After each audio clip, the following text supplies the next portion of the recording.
Sinong kamukha ng daddy? Si Kuya. So, si daddy ba pangit o hindi?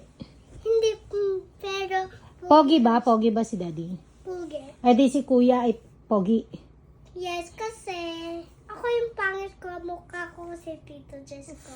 Pangit ba si Tito Jess? Yes, sabi mo. Ah! Sa morning. So morning, pangit ba si Tito? Eh kamukha ko si Tito Jess, pangit ba ako?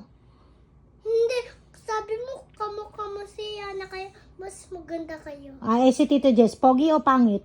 Pangit kasi mas kamukha kami. Ah, pangit kayo pareho. Ang Kasi pangit. hindi siya napagupit. Hindi ko na nakita nagpagupit siya eh. Hindi mo siya nakita nagpagupit.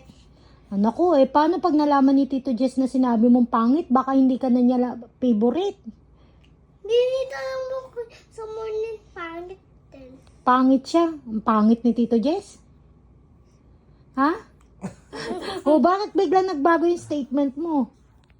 Sino kamukha ni Tito Jess? Pangit ka ba? Pangit ka, di ba? Di sabi, mas pugi na kami ni Tito. Pogi ka na kasi para sa chocolate.